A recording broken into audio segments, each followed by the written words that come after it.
So these sting operations are, if you think of an old school Chris Hansen To Catch a Predator, where they have these online enticement operations where they say they're a 13 or a 14-year-old girl or a 13 or 14-year-old guy, and a guy shows up at the house and they're like, hey, sit down, have some lemonade. Tell me why you're here. And then they come up with some crazy story, and then Chris Hansen rolls out and says, well, I'm Chris Hansen with Dateline NBC. Do you have anything to say for yourself? And they start crying and they get arrested, and it's this show. It's been on forever, right? So those NCIS and law enforcement were running those operations extensively in 2016, 17, and 18, even going to 15. So there was about a 3-year window of time where NCIS in particular ran these To Catch a Predator sting operations. They're called sting operations. They're called TCAP cases, which is To Catch a Predator. So you might hear them referred to as TCAP cases, online enticement operations, whatever you want to call them. In particular, in Okinawa, of all places, was the hotbed across the world and the DoD for these operations. There was a particular operation that was going on in Okinawa that netted more defendants than probably every other military base combined across the world. And I mean that realistically and sincerely. At one point in time, I think it was 2016, there were over 35 Marines in the brig at the same time for this operation. So it's like fish in a barrel. And this is everything from an E1 to they had an O5 battalion commander in the brig for these online operations. And it really makes you wonder, are there that many Marines or service members across the board who are interested in children? And of course there's not. There just isn't. So it makes you start questioning the operation itself.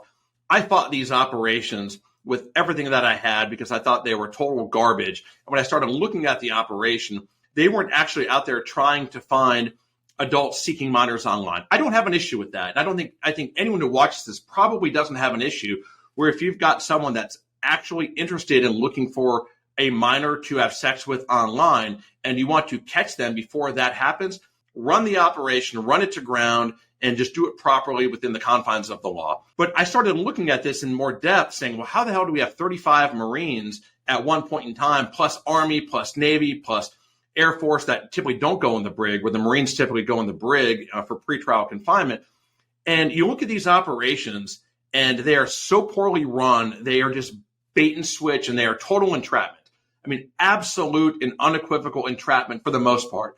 So during those years, those pre-COVID years, I started winning these cases. And I think I was one of the first, if not only, civilian defense counsel or defense counsel in Okinawa to win these online enticement operations. What was happening then is they were getting pleas.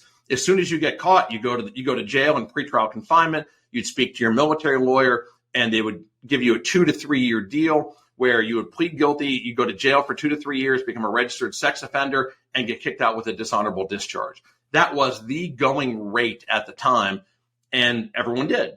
And so I came into Okinawa and said, let's not be lazy with this. Let's actually look at how these operations are being run, because I was genuinely curious as to how so many Marines were caught up in this. And I know Marines, I know service members. There's no way in hell that there's that high a percentage that are looking for minors. It's just not a chance. I mean, not a chance.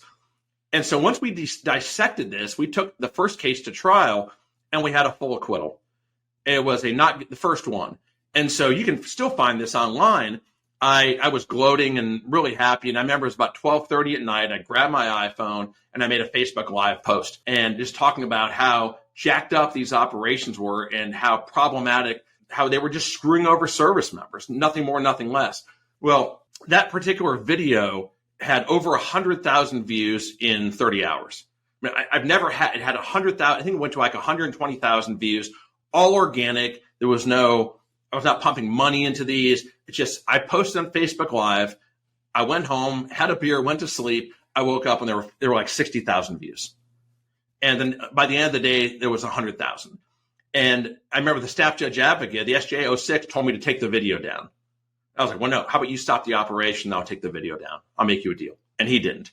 And since then, the Japan Times wrote an article about it. The Marine Corps Times wrote an article about it. And so there are a lot of articles, and all of these are available. Just type in sting operation and my last name, and you'll find all the articles. So there's a lot of publicity started generating around these operations. So what happened is we just took on, I couldn't handle all the calls we got on these sting operation cases in Okinawa. And so I just started taking almost exclusively these online enticement cases in Japan. At one point in time, I think we had 12, 15 clients. Like almost my entire book of business was Okinawa sting operation cases. And so we would fly out there and win them and win them and win them. And we were winning cases right and left because we could show how these cases were bait and switch. They were using blatant entrapment.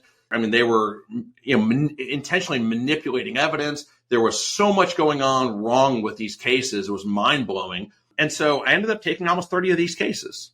And so I became highly, highly specialized in learning how to try, and not just try, but try and win these online enticement operations. If you're a military service member and you've been caught up in one of these sting operations and you don't want to have your life absolutely ruined, get on my calendar. We'll set up a consultation and I'll walk you through how to defend these cases.